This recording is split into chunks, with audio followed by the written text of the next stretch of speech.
Ishvara Pranidhara, spiritual orientation. Hello, good day, and welcome to you in the Ayurveda in Europe channel. We are continuing the Niyamas, and this is the last one we deal with, and this is the most difficult of all. Otherwise, there are many yamas and niyamas. We were dealing with the first 10. They are the most well known. So this Ishvara Pranidhara, actually what it means, word for word, it means surrender. Surrender to a higher power and lay all your actions at the feet of this higher power. Whatever you call it, I am going to call it God. So it is the most difficult because it assumes that you actually believe in that there is a higher force, whatever you call it, nature or word spirit or higher consciousness. So it means faith, also surrender, and also worship to God. They right. I would rather say being grateful to God, to this higher power, because for this higher power it actually doesn't matter if you worship it or not. He thanks, he is well, it helps only to you. So what does it mean on a deeper level? We take responsibility for all our actions and for everything which is happening to us, because it can be a result of our actions from this life or from past life. So in the East, people believe in reincarnation, so for them it's easier. Here in Europe, not everybody believes in it, and because it was taken out of the Bible, many people just doesn't believe in it or doesn't understand it.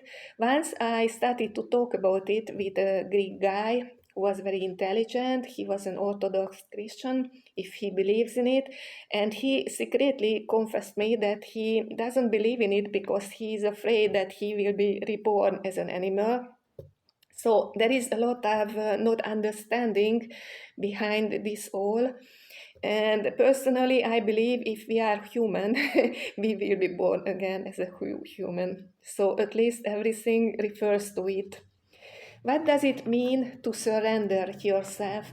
It means that you are constantly aware of a higher power. So actually, constantly you are aware that whatever is happening to you, it is guided by a higher power. You trust in this guidance and you are grateful for everything that is happening because you know that this is the best that can happen to you and it helps you to develop. What does ignorance means? According to it, it means that actually you realize that you don't know everything. In India, there are temples, but they are not for worship. They are not common worship, I would say. They are more for rituals or offerings, or they are just centers, spiritual power centers, where people go and they relate individually to this higher power. And for them, they are so-called deities, which is a little bit strange for us, for European people, like Ganesha and so on. But we can imagine them as angels because they just represent as a symbol of quality, something higher. So they are just the representation from something higher for them. It's just a form. So this is how they connect to a higher force. Why is it the most difficult for us, especially for us Europeans? Because we like to control everything, we like to know in advance what's going to happen. I could say some extreme examples. When they are making an appointment with me for a phone call 2 weeks ago, 2 weeks in advance, I want to say actually.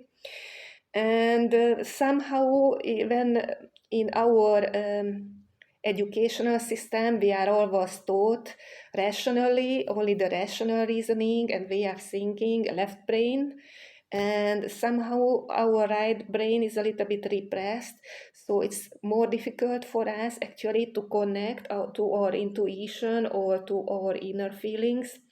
And they never teach us about responsibility, at least not in the educational system. In India, many people have small place in their house. It's like an altar, and they do the so-called home practice, puja, when they are praying and singing, and that's how they get different realizations and experience them. And also here in Greece, I see in many houses that there is this small place where they light a lamp every day, they pray. It's a very good practice, and I think somehow it is trying to spread also in Europe. And many times I see that people who practice yoga, they also have a small altar. And for me, it's strange as a Christian, because when I see that someone is going down and her or his knees before a guru, for me it's strange a little bit.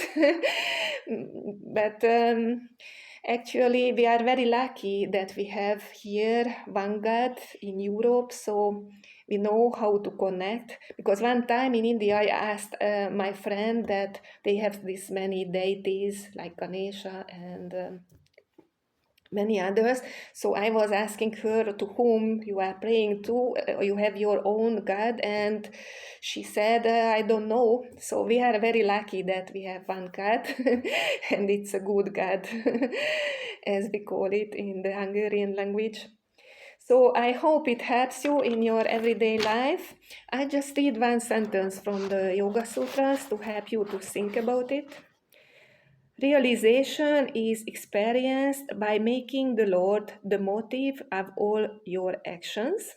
This is Yoga Sutras 2.45, and also from the Bible. So whether you eat or drink or whatever you do it all to the glory of God. And this was Corinthians 10:31. So practice it like the other yamas and niyamas for 1 month. And I wish you all the best, and stay happy and stay healthy, and have a nice day.